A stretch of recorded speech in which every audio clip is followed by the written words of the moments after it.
was meeting with my counselor recently, and somewhere in the course of our time together, we were discussing some issue in my life, and I asked him, is it normal for people to, and he immediately interrupts me, and he says, is it normal for who? And I said, well, is it normal for people to, and he interrupts me again, and he says, wait, we're not here to talk about other people, are we? We're here to talk about you, and who you are, and what the next right thing is for you to do.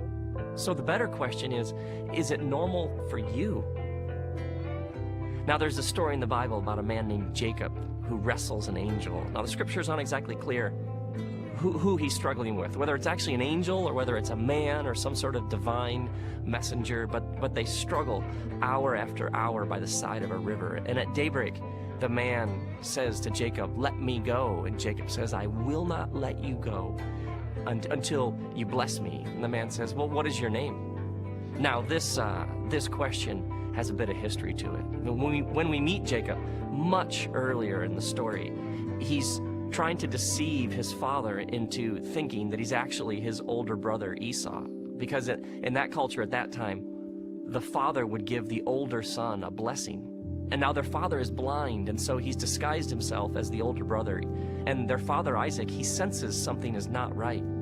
And so he asks, who are you? And Jacob says, I'm Esau.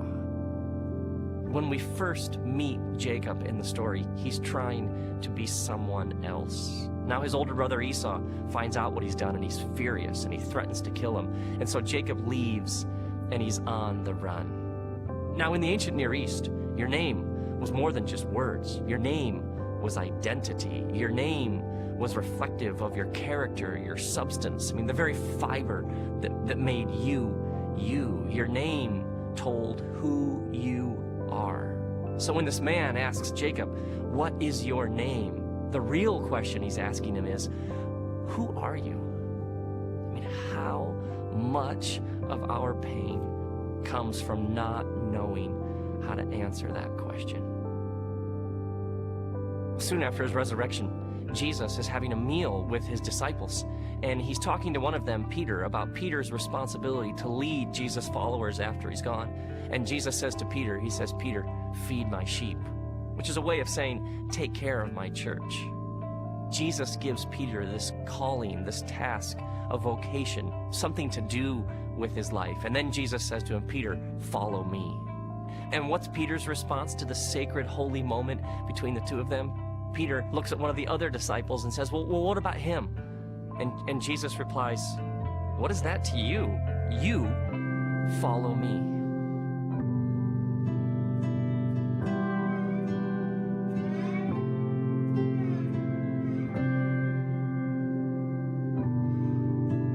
We can all relate to Peter, can't we? I mean, we each have this unique path, a calling, a life God has given us. And Jesus invites us to be our true selves. And yet we get sidetracked, we get distracted, we get hung up on how we're different from her, or we aren't like him, and we end up asking the wrong questions. We end up asking, what about him? What about her? What about them? I mean, some people are smarter, and some people have more money, and some people are stronger, and some people have a certain body type. It's just how it is. We'll never live from our true selves when we're comparing ourselves to those around us. And like it says in the book of Proverbs, chapter 14, a heart at peace gives life to the body, but envy rots the bones. Or like it says in the book of Wisdom, Job, it says, resentment kills a fool, and envy slays the simple. How much life do we lose when we're endlessly comparing and measuring and gauging ourselves according to those around us? When we're jealous of what someone else has, or even who someone else is. The struggle of Jacob is the struggle of all of us. We're asked, what is your name? But at some deep, deep level, we're really being asked, who are you? You and I have pasts, families we come from, things we've done, mistakes we've made, and where we've been and what we've done has shaped us into who we are today. And so we have to embrace our story, our history. You don't have to be proud of it, but you must claim it because it's yours. I mean, only when we can own our own history for what it is, the good, the bad, everything in between, can we ever begin to answer the question, what is your name? I mean, do you wish you were someone else or something else, from that family instead of your own, with those abilities instead of the ones you've been given, with that body instead of the one that's yours? I mean, what is that to you? She has her path. He has his path. They have their path, and you have your path. I mean, you and I, we have limits. There are all sorts of things we aren't. There are all kinds of people that we aren't. Maybe this is why Jesus says to love your neighbor as yourself. How could I ever love and embrace someone else when I've never come to terms with who I am and then who I'm not? I mean, some people live their whole lives according to the expectations of others, whether it's authority figures or family members. It's as if there's this script that's already been written by someone else, and all they're essentially doing is just acting it out. Or others, they give their lives to the hopes and dreams and goals and plans of someone else. And so in the process, their identity, their life gets lost. Or others are just crippled by guilt and shame. They believe that they've failed or that they've blown it, and that these mistakes and failures apparently define them. And so they live with this sense that it's never going to be any better than this.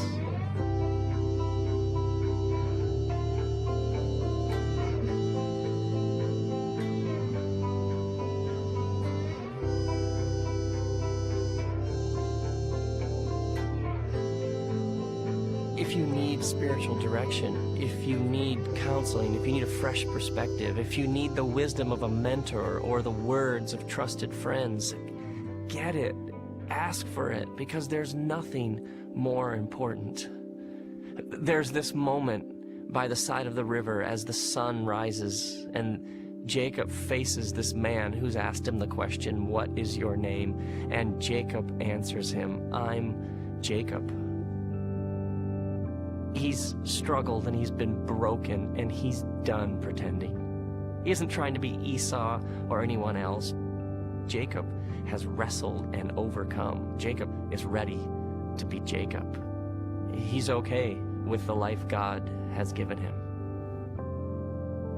It's actually at this point in the story that God then pulls him into his divine destiny as the father of a nation. It's almost like God says, "Are you ready to be you? Because there's a lot of work for us to do here together." And it's written in the scriptures that we work out our salvation. Do you know some of the things we need to be saved from? We need to be saved from all the times we haven't been our true selves, all the times we've tried to be someone else, all of the lies we've believed about who God made when God made us, all the times we've asked the wrong questions. What about him? What about her? What about them? And we've missed the voice of Jesus saying, "You, follow me."